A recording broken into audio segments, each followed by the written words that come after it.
ಆ, ಈಗ interior design ಬಗ್ಗೆ ಹೇಳೋದಾಯ್ತಂದರೆ ಸುಧೀರ್ ವ್ಯಾಸ್ ಅವರು ತುಂಬ ಹಾರ್ಟ್ಲಿ ಗುಡ್ ಪರ್ಸನ್. ಅದನ್ನು ಅವರು ಡಿಸೈನ್ ಅಂತ ಬಂದಾಗ ಅಥವಾ ಅದು ಎಕ್ಸಿಕ್ಯೂಷನ್ ಅಂತ ಬಂದಾಗ ಬಡ್ಜೆಟ್ ಅಥವಾ ಅದರ ಬಗ್ಗೆ ಅವರು ಯೋಚನೆ ಮಾಡೋದಿಲ್ಲ.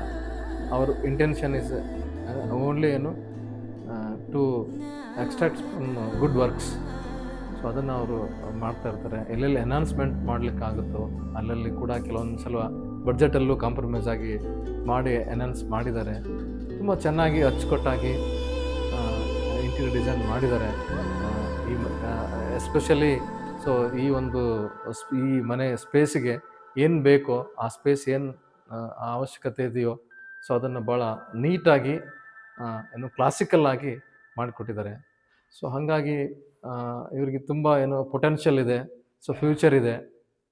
ಸೊ ಖಂಡಿತ ಸುಧೀರ್ ವ್ಯಾಸ್ ಅವರಿಗೆ ಸಪೋರ್ಟ್ ಮಾಡಿ. ಈ ಥರ ಒಂದು ವಾವ್ ಅನ್ನೋಂತಹ ಮಾರ್ವಲಸ್ ಅನ್ನೋಂತಹ ಇಂಟೀರಿಯರ್ ನಿಮಗೆ ಬೇಕು ಅನ್ನೋದಾತಂದರೆ ಡೆಫಿನೆಟ್ಲಿ ಸುಧೀರ್ ವ್ಯಾಸ್ ಸ್ಟುಡಿಯೋ 99 ಅವ್ರನ್ನ ಫಾಲೋ ಮಾಡಿ.